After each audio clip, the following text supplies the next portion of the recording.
Hi friends, எல்லோரும் எப்படி இருக்கீங்க? நாங்கள் ரொம்ப நல்லா இருக்கோம். இன்றைக்கி ஆடி வெள்ளிக்கிழமை 2வது வாரம் இது. இன்றைக்கி வந்து அந்த ஆடி வெள்ளிக்கிழமைக்கு நான் எப்படி சிம்பிளாக சாமி கும்பிடுவேன்றது தான் உங்கள்கிட்ட காமிக்கிறேன். இப்போ பாருங்கள், நேற்று நான் வந்து வியாழக்கிழமை சாய்பாபாவுக்கு சாமி கும்பிட்டதுனால பூவெல்லாம் போட்டு இது பண்ணி வச்சுருந்தேன். இப்போ அதை எல்லாத்தையும் எடுத்துகிட்டு நம்ம வெள்ளிக்கிழமைக்கு என்ன சாமிக்கு ரெடி பண்ணணுமோ அதெல்லாம் ரெடி பண்ணிவிட்டு நம்ம சாமி கும்பிடலாம். இன்றைக்கி பார்த்திங்கன்னா 10:12 வந்து ராவகாலம். அதனால் ராவகாலம் கழித்து தான் சாமி கும்பிடலான் இருக்கேன். காலையில் 10:30 மணிக்குள்ளார கும்பிட்ருக்கலாம். எனக்கு வந்து பசங்களுக்கு சாப்பாடு கட்டித்தர்றது வேலையெல்லாம் கொஞ்சம் நிறைய இருந்ததுனால என்னால் வந்து அந்த டைமுக்கு 10:30 மணிக்குள்ளார சாமி கும்பிட முடியலை. எல்லா வேலையும் முடிச்சுட்டு தான் நம்ம சாமி பொறுமையாக சாமி கும்பிட்டா தான் திருப்தியாக இருக்க மாதிரி இருக்குது. இந்த அவசரமாக வீடு குப்பையாக வச்சுக்கிட்டெல்லாம் சாமி கும்பிட்டா எனக்கு பிடிக்கல. அதனால் நான் பொறுமையாக தான் சாமி கும்பிடுவேன். இப்போ இந்த பூ இதெல்லாம் நேற்று வச்சு சாமி கும்பிட்டோம் இல்லைங்களா, அதனால் இது எல்லாத்தையும் நம்ம க்ளீன் பண்ணிடலாம். உங்களுக்கு எத்தனை பேருக்கு வந்து சொந்த வீடு வாங்கணும் அப்படின்றது கனவாக இருக்குது அப்படின்றத கமெண்ட்ஸில் சொல்லுங்கள். எனக்கெல்லாம் பார்த்திங்கன்னா சொந்த வீடு வாங்கணுன்றது பெரிய கனவாக இருந்தது. நாங்கள் வந்து கிராமத்தில் வந்து எனக்கு சொந்த வீடு இருக்குது எங்களுக்கு. ஆனால் நாங்கள் அந்த வீடை கட்டி 1 வருஷம் கூட அந்த வீட்டில் நாங்கள் இல்லை. பசங்க பெருசாகிடவும் பசங்க படிப்புக்காக நாங்கள் வந்து சிட்டிக்கு வந்துட்டோம். அப்படி இருக்கிறப்போ பார்க்குறப்போ வீடு கட்டியும் நம்மளால் அங்கே சொந்த வீட்டில் இருக்க முடியல. வாடகை வீட்டில் தான் நாங்கள் இந்த ஒரு 5 வருஷமாக வாடகை வீட்டில் தான் நாங்கள் 5-6 வருஷமாக நாங்கள் வாடகை வீட்டில் தான் இருந்துகிட்ருக்கோம். எனக்கும் ரொம்ப ஆசை.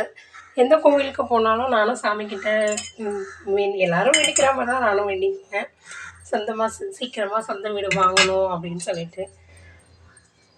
கடவுள் வந்து கொடுக்கணும் அப்படின்னு நினச்சாதான் கொடுப்பாரு. அப்படி இருக்கும்போது நம்ம வேண்டது நிறுத்தாமல் வேண்டிகிட்டே இருப்போம் அப்படின்னு சொல்லிட்டு நானும் வேண்டிக்கிட்டே தான் இருந்தேன். எனக்கு வந்து சாய்பாபா வந்து சீரடிக்கு வந்து எங்கள் சொந்தக்காரங்க ஒருத்தவங்க போயிருந்தாங்க. அப்போ வந்து ஷீரடியிலேருந்து இந்த சாய்பாபா வாங்கிட்டு வந்து அவங்க கொடுத்தாங்க. ஆனால் நான் வந்து பூஜைலாம் பண்ணலை, அப்படியே தான் வச்சுருந்தேன். ரொம்ப நாளாக நான் சும்மா வெள்ளிக்கிழமை மட்டும்தான் சாமி கும்பிடுவேன், அப்படியே வச்சுருந்தேன். நான் ஒரு டைம் வந்து அவங்க மறுபடியும் எங்கள் வீட்டுக்கு வர்றப்போ, என்னடி சாய்பாபா வந்து கும்பிட்றியா வியாழக்கிழமைன்னு சொல்லி எனக்கு கேட்டாங்க. நான் இல்லை, கும்பிட்றதெல்லாம் இல்லை, நீங்கள் வாங்கிட்டு வந்து கொடுத்ததுலேருந்து பூஜை ரூமில் அப்படியே வச்சு வெள்ளிக்கிழமை சாமி கும்பிட்றப்போ கும்பிடுவேன் அப்படின்னு சொல்லிட்டு சொன்னேன். இல்லை, சாய்பாபா வாங்கிட்டு வந்து கும்பிட்டா ரொம்ப நல்லது அப்படின்னு சொல்லிட்டு சொன்னாங்க. நானும் சரி ட்ரை பண்ணிப்போம், நம்மளும் சாமி கும்பிடுவோம், சரி இவ்வளோ தூரம் அவங்களும் சொல்கிறாங்க இல்லையா, நம்மளும் கும்பிடுவோம் அப்படின்னு சொல்லிட்டு ஒரு 3 வருஷமாக தான் நான் சாய்பாபா கும்பிட ஆரம்பித்தேன். அந்த 3 வருஷத்தில் எனக்கு நிறைய நல்லது நடந்தது. கஷ்டம் வரும் தான், கஷ்டமும் வரும், சந்தோஷமும் வரும். மாறி தான் எல்லார் லைஃப்லேயுமே வருங்களேன். சந்தோஷம் மட்டும் இருந்துட்டு அது லைஃப் இருக்காது இல்லைங்களா, கஷ்டமும் இருக்கும் தான். கஷ்டமும் அடிக்கடி வரும், அதே நேரத்தில் சந்தோஷமும் நிறைய வரும்.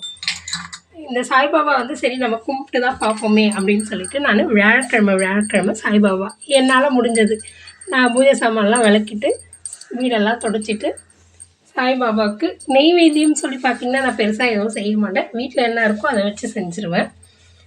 ஆனால் வீடெல்லாம் க்ளீனாக சுத்தமாக. அந்த வியாழக்கிழமை நான் வந்து நான்வெஜ் எதுவுமே சாப்பிடாம 3 வருஷத்துக்கு என் பையன் ஆப்ரேஷன் பண்ணதுலேருந்து நான் வியாழக்கிழமை நான்வெஜ் சாப்பிட்றது விட்டுட்டேன். என் பையனுக்கு வந்து சர்ஜரி பண்ணும்போது நான் ரொம்ப நம்பி சாமி கும்பிட்ட ஒரே ஒரு கடவுள் சொல்லி பார்த்திங்கன்னா சாய்பாபா தான். அந்த சர்ஜரி முடிகிற வரைக்கும் அந்த சாய்பாபாவை நினச்சிக்கிட்டே இருந்தேன். அன்னைக்கு விட்ட நான் கறி சாப்பிட்றத. என் பையனுக்கு வந்து நல்லபடியாக சர்ஜரி முடிஞ்சு அவன் நல்லபடியாக வீடு திரும்பிட்டானா நான் இனிமேல் வாழ்நாள் முழுக்க வியாழக்கிழமை அன்னைக்கு நான் நான்வெஜ் சாப்பிட மாட்டேன்னு சொல்லி வேண்டிக்கிட்டேன்.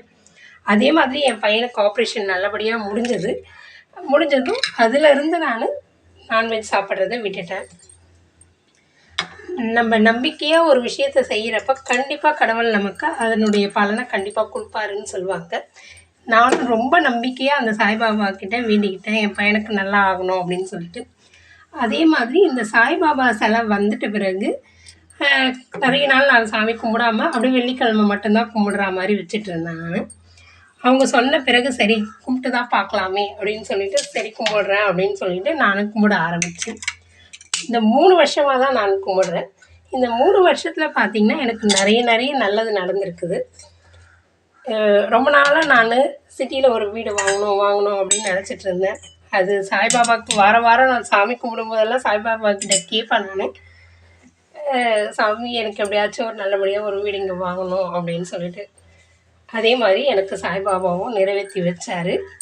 இனி வர விளாக்லலாம் பார்ப்பீங்க நீங்கள். இந்த மாதிரி ஏன்னா நேற்று தான் நான் பூஜை சாமான் எல்லாத்தையும் நேற்று தான் நான் கழுவி எல்லாத்தையும் பூஜை பண்ணதுனால நான் இன்றைக்கி இந்த மேடையை மட்டும் அப்படியே க்ளீன் பண்ணிவிட்டு இன்றைக்கி வெள்ளிக்கிழமைக்கு சாமி கும்பிடலான் இருக்கேன். வெள்ளிக்கிழமை அன்றைக்கி பூஜை சாமான் தேய்க்கக்கூடாதுன்னு சொல்லுவாங்க. அதனால் நீங்கள் முடிஞ்ச வரைக்கும் வியாழக்கிழமை அன்றைக்கி பூஜை சாமான்லாம் தேய்க்கிறதுக்கு வச்சுக்கோங்க. வெள்ளிக்கிழமை வீடும் துடைக்கக்கூடாது, பூஜை சாமானும் விளக்கக்கூடாதுன்னு சொல்லிட்டு சொல்லுவாங்க. அதை ஃபாலோ பண்ணிக்கோங்க. ஏன்னா வெள்ளிக்கிழமை வீடு துடைச்சோம்னா நம்ம வீட்டில் இருக்கிற லக்ஷ்மி எல்லாம் போயிடுவாங்க அப்படின்ற மாதிரி சொல்லுவாங்க. அது எனக்கும் சரியில்லை, பெரியவங்க சொல்லுவாங்க. நானாக வந்து வெள்ளிக்கிழமை துடைக்க மாட்டேன். முடிஞ்ச வரைக்கும் வியாழக்கிழமை இல்லை புதன்கிழமை துடைச்சிடுவேன். புதன்கிழமை ஏதாவது நான்வெஜ் ஏதாவது செய்கிற மாதிரி இருந்துச்சுன்னா அன்றைக்கி துடைக்காமல் வியாழக்கிழமை அன்றைக்கி காலையில் துடைச்சிட்டு சாமி கும்பிடுவேன். நீங்கள் எத்தனை பேர் வந்து சாய்பாபா கும்பிடுறீங்கன்னு சொல்லிட்டு சொல்லுங்கள். நம்மளால் முடிஞ்ச சிம்பிளாக தான் நான் சாமி ரொம்ப கிராண்டாலாம் சாமியெல்லாம் கும்பிட்றதில்ல. நம்ம வீட்டில் என்ன இருக்கோ அதை வச்சு வியாழக்கிழமை சாய்பாபா கும்பிட்டுட்டு வரேன். நான் சீரடிக்கு போகணும்னு ஆசை, ஆனால் அது இன்னும் நிறைவேறல. இந்த சாய்பாபா எப்போ நம்மளை சீரடிக்கு கூப்பிட்றாருன்னு தெரியல. அவர் கூப்பிட்டாருன்னா கண்டிப்பாக ஒரு வாட்டி சீரடிக்கு போயிட்டு அவரை பார்த்துட்டு வரணும்னு நினச்சிட்ருக்கேன். இப்போ இந்த இடத்துல நம்ம கோலம் போட்டுக்கலாம்.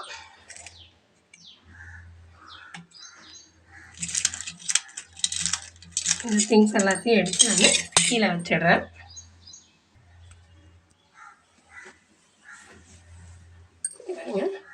நான் எல்லாத்தையும் எடுத்து க்ளீன் பண்ணிட்டேன். இந்த நீர் பாத்திரத்துக்கு தண்ணி வந்து டெய்லி மாற்றி வச்சிடணும். சாமிக்கு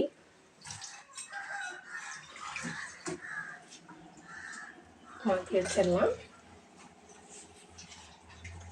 எப்பவுமே பூஜை ரூமை க்ளீனாக வச்சுருக்கணும்னு சொல்லுவாங்க. முடிஞ்ச வரைக்கும் நீங்கள் சும்மா நேற்று படைச்சிருந்தீங்க அப்படின்னா இந்த மேடையை மட்டும் நான் க்ளீன் பண்ணிவிட்டு இன்றைக்கி வச்சு சாமி கும்பிட்டுடுவேன். இங்கே பாருங்கள், இந்த மாதிரி ஈரத்துணி வச்சு இந்த இடத்த க்ளீன் பண்ணிக்கிறேன்.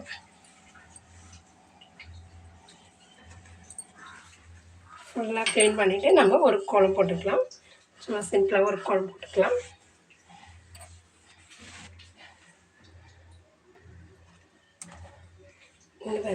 இந்த வீடியோ உங்களுக்கு பிடிச்சிருந்தா லைக் பண்ணுங்கள், ஷேர் பண்ணுங்கள், சப்ஸ்கிரைப் பண்ணுங்கள். Thank you friends.